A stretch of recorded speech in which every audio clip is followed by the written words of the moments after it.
Good morning, everyone. My name is Maya Luria with TMC for Seniors, and we are focusing in March and April on brain health. Today is one of our nutrition talks.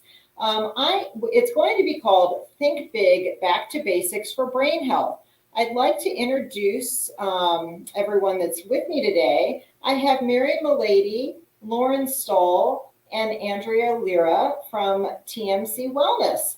Andrea and Lauren are both seniors at the University of Arizona. They are in the nutritional sciences department, and they're studying dietetics. They're just getting ready to graduate. And so I just want to welcome you for being here today. They've put together a really nice presentation for us. So welcome. So ladies, I'm going to go ahead, and you may be watching us today on either our YouTube channel or one of our Facebook pages. Please feel free to leave any questions and we'll address those after the presentation. So let me go ahead and put your presentation up and I'll let you get started. Thank you. Hello, I'm Andrea, and we are going to be talking about brain health today. And I am Lauren. So welcome, everyone. Thank you for being here. And thank you, Mary, for having us. Thank you for doing this presentation. Hang on, there we go. Okay, so we are going to be going back to the basics about brain health. And so brain health is characterized by genetics and environmental factors. One of the most important environmental factors is diet, because food and nutrition is essential for our brains and for our brain to function correctly. Food also helps maintain brain performance, and it aids in treatment and prevention of mental disorders. We call it an environmental factor. We call diet an environmental factor because it's something we can control. It's very different from genetics, which we are born with. So that's why it's called an environmental and external factor. And then going on to the brain health diet. The brain health diet is very similar to essentially the heart healthy diet. It's one of the main diets that we recommend for heart health is the Mediterranean diet. So the Mediterranean diet is characterized mostly by focusing meals more on plant-based foods such as whole grains, vegetables, legumes, fruits, nuts, seeds, and the main fat for this diet is olive oil. So essentially the goal is to build meals around vegetables, beans, and whole grains. But one thing to note is that the brain health diet should not be seen as like a strict diet, but more of a lifestyle where we incorporate all of these things like that are on the slide that I'll talk about in a minute, with exercise and limited consumption of alcohol. So we want to focus on lean and low-fat protein, as well as incorporating healthy fats, eating fish 2 to 3 times per week. We want to incorporate fruits and vegetables into the diet, and as well as fiber-rich foods and whole grains. So we want to limit sugar, salt, and unhealthy fats, and I'll explain the difference between healthy and unhealthy fats in the upcoming slides.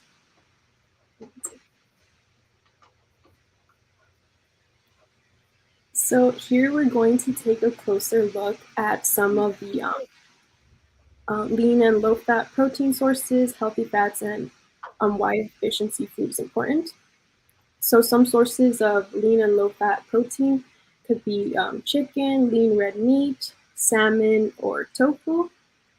Some healthy fats are nuts, olive oil, canola, soybean, and flaxseed oil. Fish and seafood is very important to substitute red meat, and fish is a great option for this. So if you're looking into maybe limiting your red meat consumption, a great option would be fish or seafood.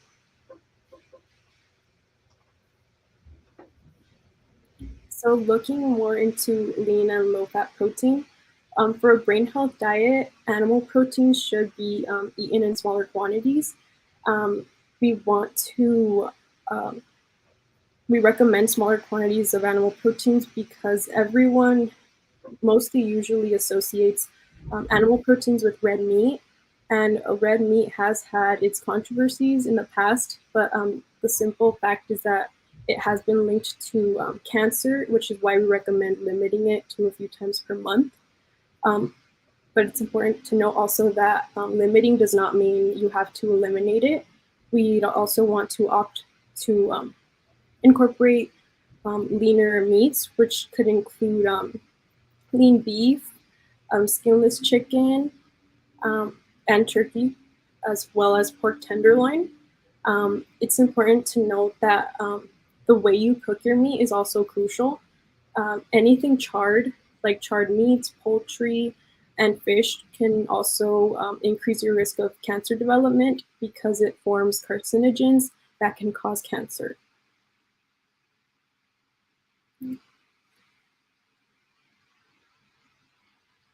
So here we're going to look at healthy versus unhealthy fats.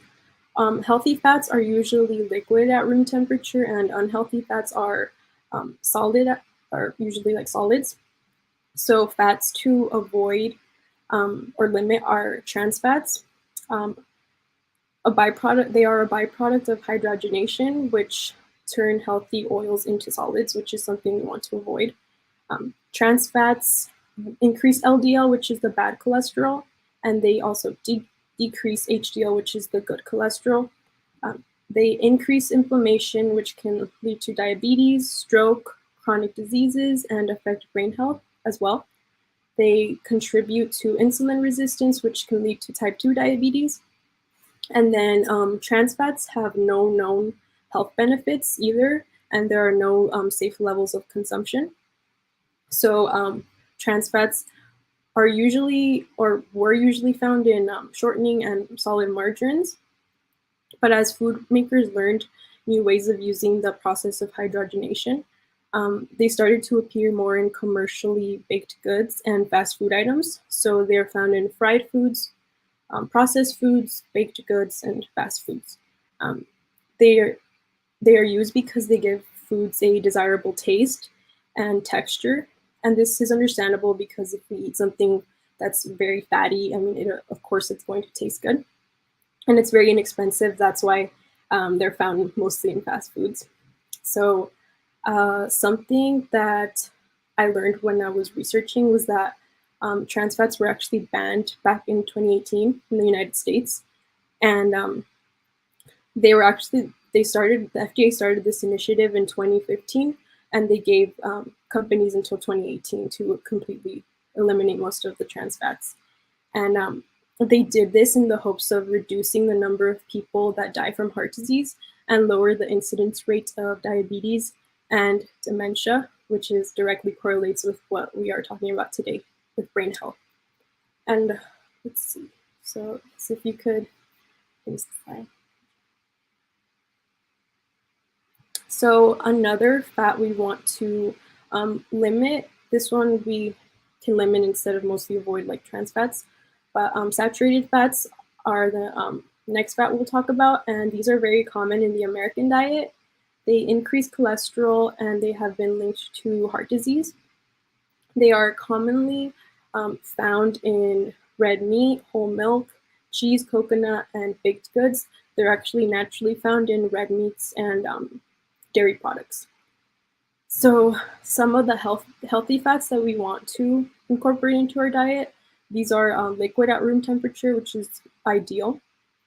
And the two that we'll talk about are monounsaturated fats and polyunsaturated fats.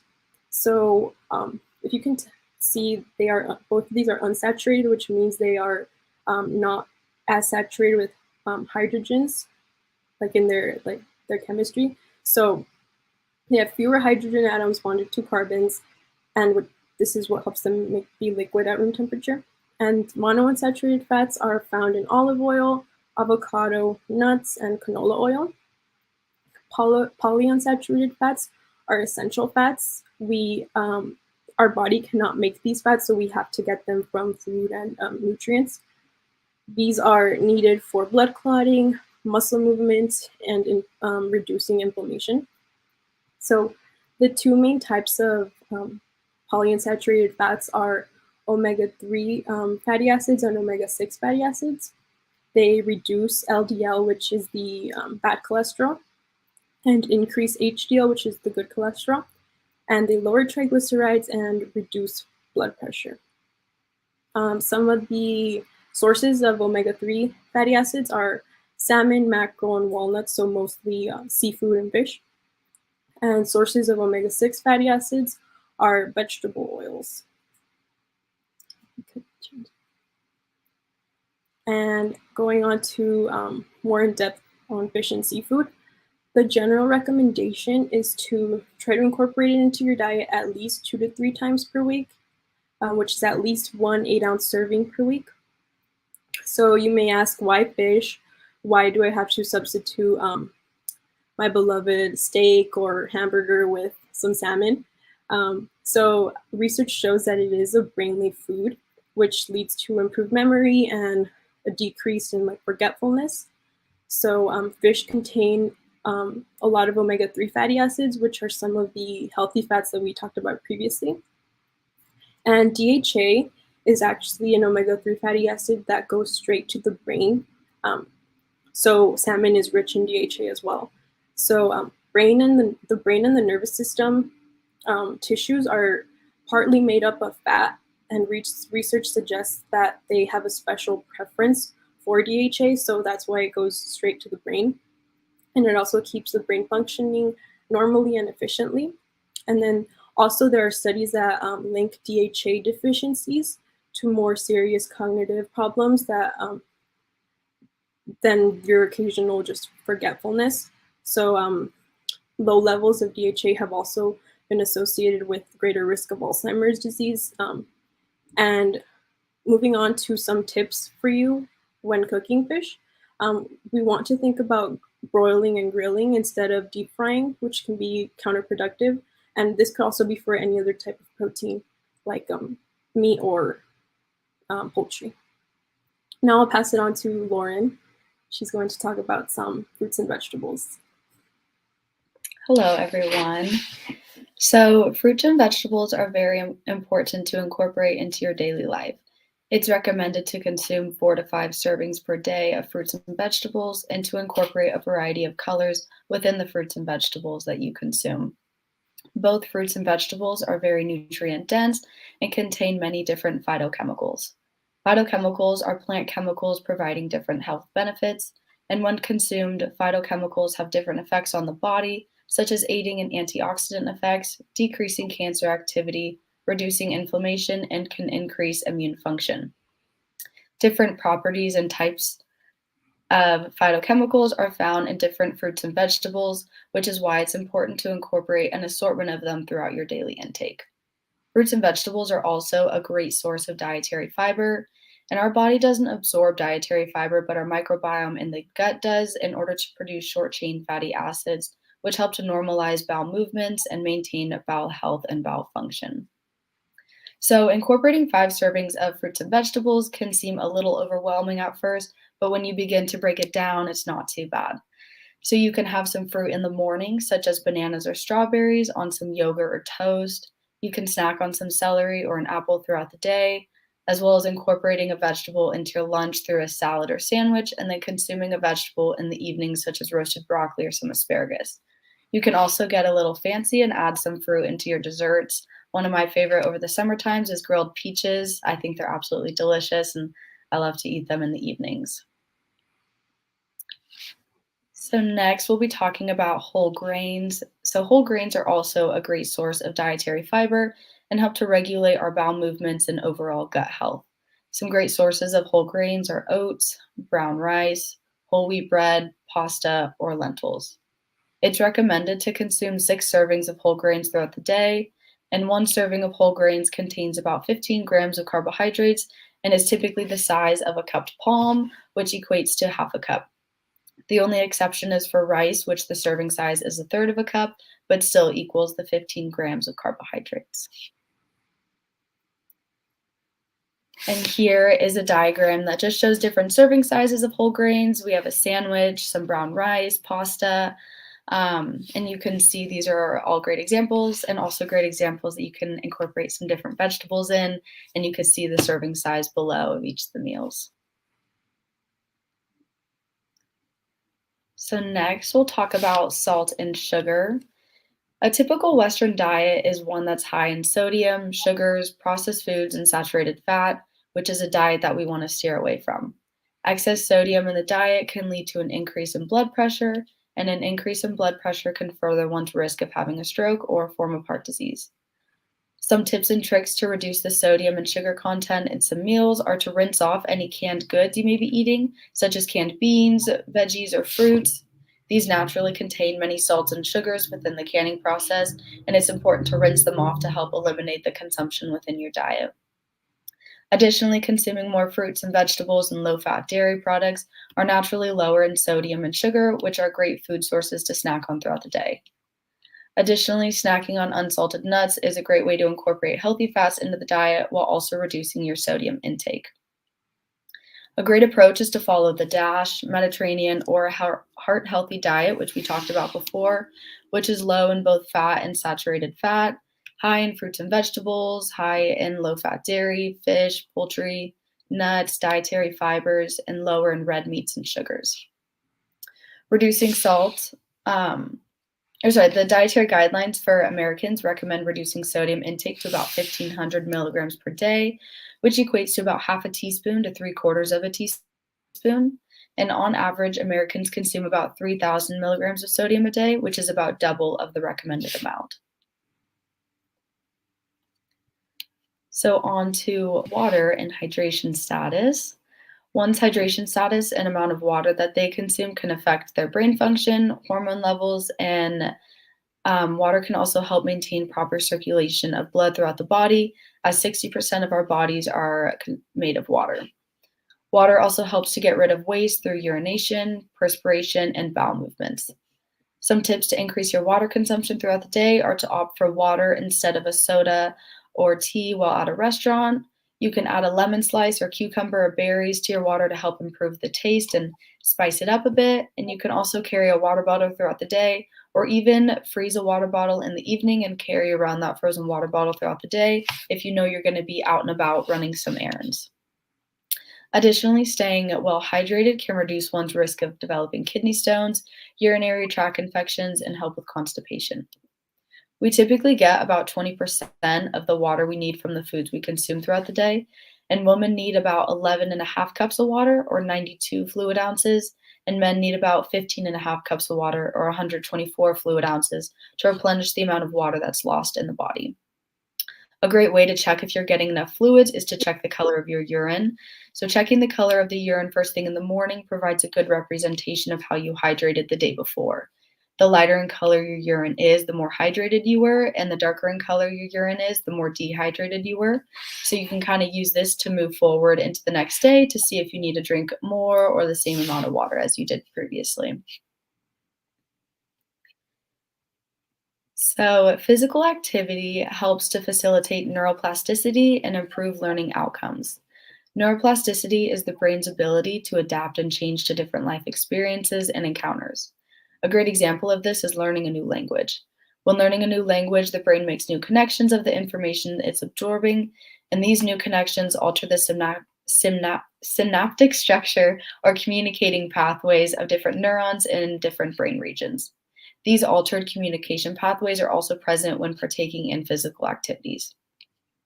Physical activity also helps to increase peripheral levels of brain-derived neurotrophic factor, or BDNF.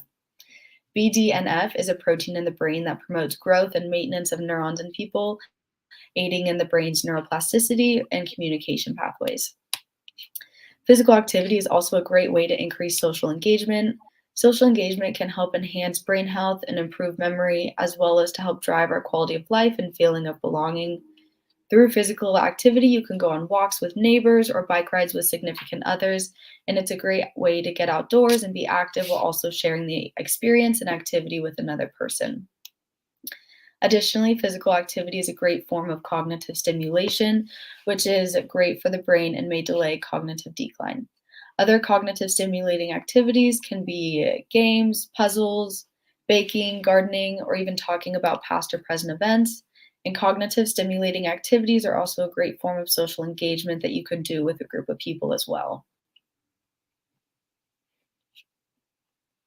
So for overall lifestyle recommendations, it's recommended to decrease your sodium and processed food consumption within your diet. Eliminating these items will help to decrease blood pressure and risk of cardiovascular disease. The Global Council on Brain Health, or GCBH, and the American Heart Association recommend 150 minutes of moderate intensity aerobic exercise per week. Moderate intensity physical activity can be activities such as walking, biking, swimming, water aerobics, doubles tennis, or even dancing for 20 to 30 minutes about 5 times a week. Moderate intensity workouts mean that you're increasing your heart rate and at the level to break a sweat, and you should be able to talk but not sing the words to your favorite song. And typically, about 1 out of 5 adults are meeting these recommendations of physical activity. Additionally, it's recommended to receive 7 to 8 hours of sleep. It's difficult sometimes, but receiving an average of less than 7 to 8 hours of sleep per night has been shown to affect attention, memory, and execution functions of everyday tasks, such as utilizing the working memory, flexible thinking, and self-control. A great tip is to increase light exposure, and it can help you receive adequate sleep throughout the day, as you'll be naturally waking up when the sun is rising and feeling a little sleepy and ready for bed when the sun is going down.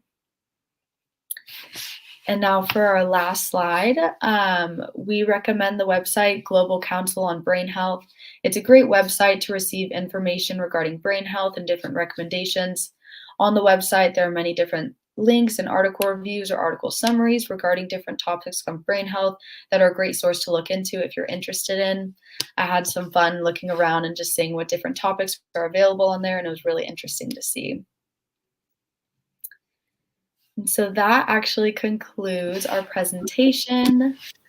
So thank you so much. There was a lot of great information in there. Can you tell me if what I've got a couple of questions that we had come in. If you're unable to eat grains, is there a good substitute if you miss out on your dietary fiber?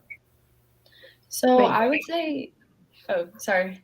You cut out, Maya. I didn't quite catch her. Oh, I'm sorry.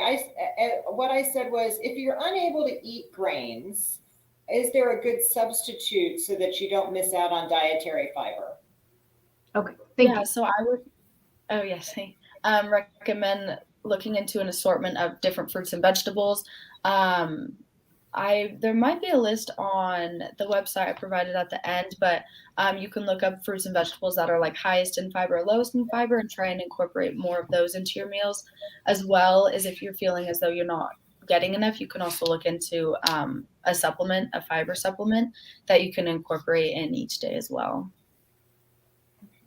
And Mary, do you have any that you want to specifically call out that you recommend here?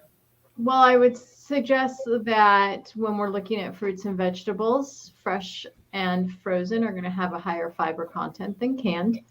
And if somebody isn't eating any grains at all, I guess I would want them to talk with the dietitian. What exactly does that mean? Is it just they're thinking grains is in the form of rice and pastas? Because whole grain breads can be a source of fiber if it's a true whole grain bread, or some cereals can be a source of fiber as well, such as oatmeal, some of those cereals that are lower in sugar and processing can also be higher in fiber. So if somebody is truly cutting out all of those grain sources, then they should probably be talking with the dietitian. Because they're probably not only missing the fiber, they're probably missing some B vitamins as well in their diet. But Lauren did point out for the fiber aspect, fruits and vegetables. And we really like to push people more towards that vegetables because fruits seem to be easier for people to eat because they're sweet. So really focusing on those vegetables is a great way to get some more fiber in your diet. Great. And growing up, I've got a comment here that, growing up, they were always told that to make sure your meals are colorful, so that they were healthy. And the question is, how true is that? Andrea, did you go over that, the colorful diet? Or did you, Lauren? I forget which one of you did that. Fruits and vegetables. Yeah. So incorporating a different colorful diet within fruits and vegetables specifically, you're going to be incorporating different phytochemicals, which those are the chemicals within the different fruits and vegetables, and each assortment of colors. And spinach compared to broccoli compared to an apple has different phytochemicals in it that can be beneficial to your body. So just making a colorful diet or a colorful meal can help grab in all those different aspects. Yeah, I agree with Lauren. And there's a magnet that we hand out. And Maya, I think you've probably handed it out in a lot of your activity kits. It's the magnet that has the color wheel. So we really are very supportive of that, eating a variety, eating a full color palette, because each one of those colors has a different emphasis, or has a little bit more of one nutrient over another. So if you eat a nice balance, you're going to get a good overall balance of those vitamins, minerals, those micronutrients that we need in our diet. Great. Somebody did comment that they think that maybe the person who asked about the grains might be gluten-free. Okay. Yeah. Okay. Well, if you're gluten-free, there's still grains that you can eat that would be a good fiber source. Okay.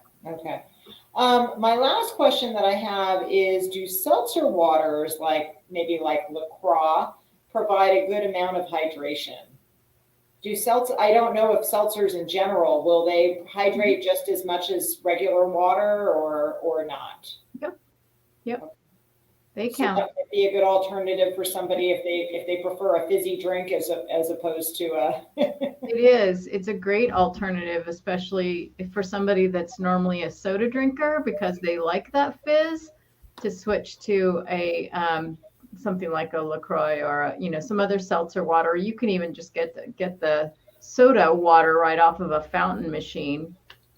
And like Lauren had said, put some berries in there, or cucumber or lemon, and kind of make it, So the fizzy water is just fine. Okay, I just had another question come in. What is the best source of fatty acids for somebody who might be vegan? For somebody that might be vegan, the best source of fatty acids, I would say